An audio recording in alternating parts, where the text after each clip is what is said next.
First story. The last route of the highway.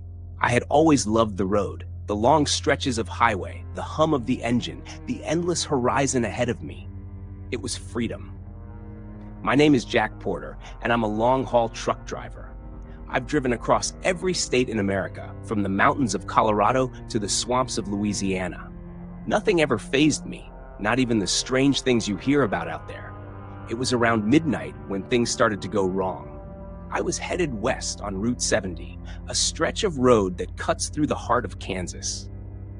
The moon hung high in the sky, casting an eerie glow over the empty expanse. The only sounds were the tires rolling on the asphalt and the low hum of my radio, which was tuned to a static-filled station that I didn't really care about. I'd been on the road for hours, with nothing but miles of open road ahead of me and the occasional blink of a distant light. I had just passed the small town of Greenfield, a sleepy place that barely showed up on most maps, when I saw something strange in my rearview mirror. At first, I thought it was just the shadows playing tricks on my eyes, but when I took a second look, I saw a figure. No, it wasn't a person. It was something much darker, something that didn't belong. It was hard to describe. It wasn't human, not in any way I'd ever seen before.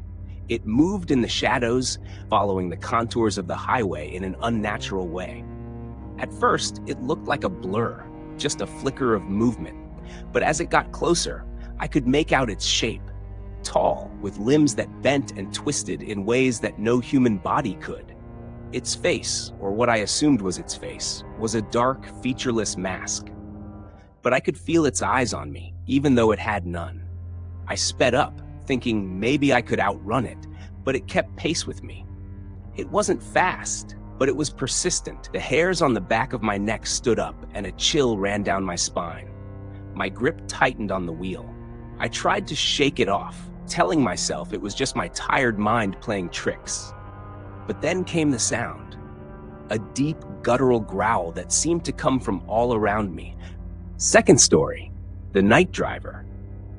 I've been a truck driver for almost 10 years now, so when they told me the route through the Nevada desert would be quiet, I wasn't worried. But I should have known better. I was driving alone, as usual, my rig loaded with supplies, my route stretching from Salt Lake City to Las Vegas. The desert had always given me an eerie feeling, especially at night.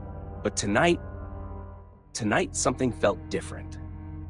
It was around 2 a.m. when I first saw it, a flicker in the distance, like a headlight cutting through the dark. There was no other traffic on this lonely stretch of I-80. I figured it was another truck, maybe a driver going the other way.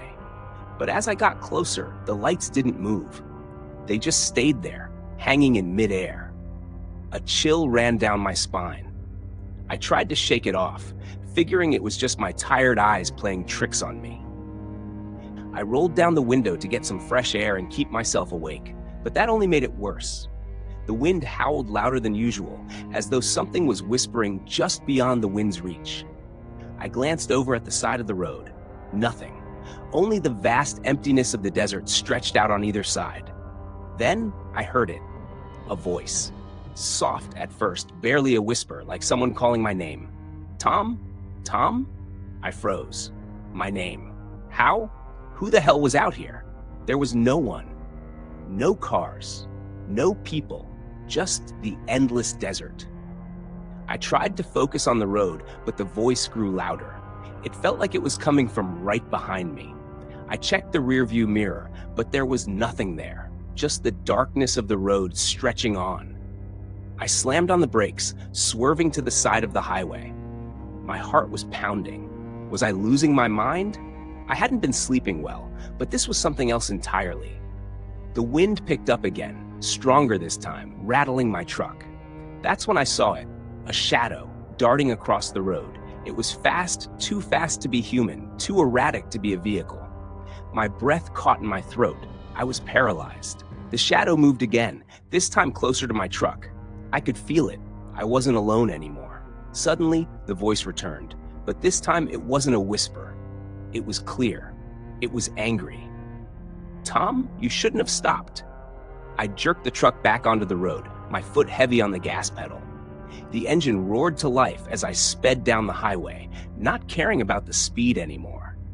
I just needed to get away from whatever was out there.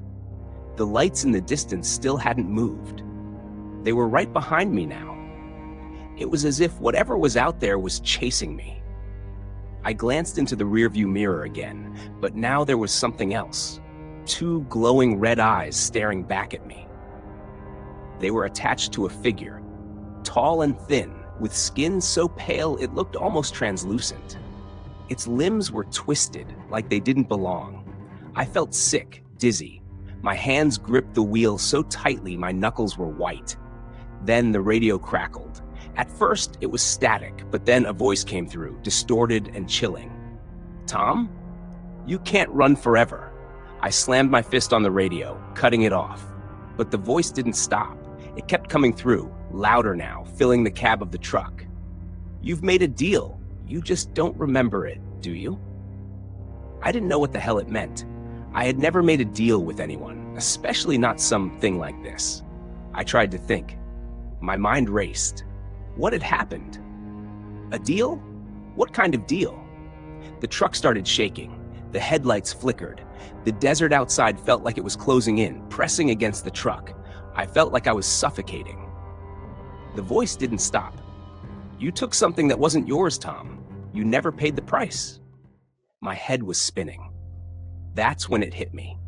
The last time I'd driven this route, months ago, I'd stopped at an old gas station just like this one. The gas station attendant had given me a strange look, one that still haunted me, but he'd handed me a bag of what I thought was just a trucker's gift. I never opened it, never thought about it again. But now, I remembered.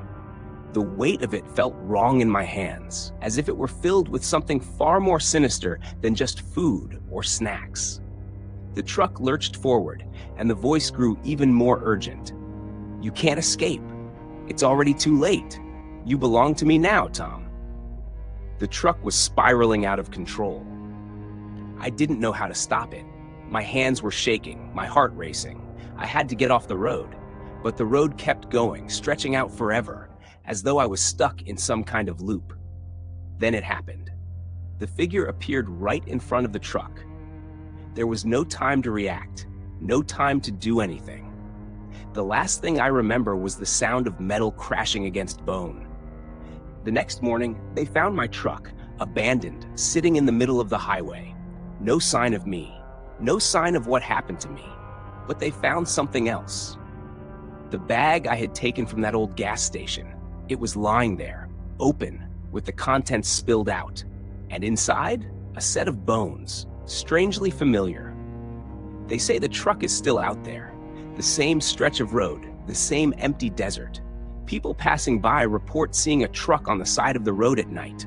Some say they hear a voice calling their name, but no one who stops ever leaves. Third story.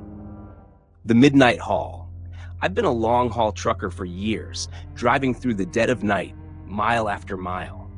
There's something about the quiet, the endless road, and the hum of the engine that makes you forget about everything else. But it wasn't always like that. A few months ago, something happened, something I can't explain, that changed the way I see the road forever. It was just another night on Route 66, heading toward Amarillo, Texas. The weather was clear, and there was no one on the road as usual. The kind of night where you could hear your own thoughts. My truck was loaded with supplies for a construction site down south, and I'd been on the road for nearly 12 hours. I was used to the isolation, the silence, but tonight felt different.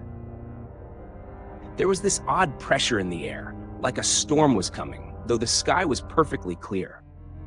I pulled into a rest stop around midnight. I was exhausted, but I knew I couldn't stop for long. I stretched my legs and walked around, trying to shake off the tiredness. There was an eerie stillness to the place. The lights buzzed above, flickering faintly.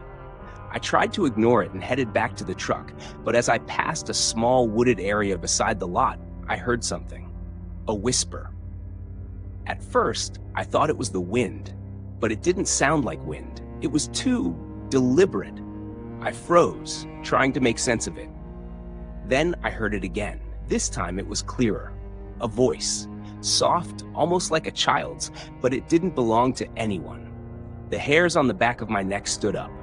I glanced around, but no one was there. The whisper continued, but now it was a little more urgent. Help me. I didn't know what to think. Was someone out there in trouble? Or was I just hearing things after hours of driving? I couldn't ignore it, though. I grabbed my flashlight and walked toward the trees. The air felt colder as I stepped into the shadows. My footsteps were muffled by the thick grass, and the whisper seemed to come from all around me, closer now, almost like it was inside my head. Help me, please. I turned around to see if anyone else had come in.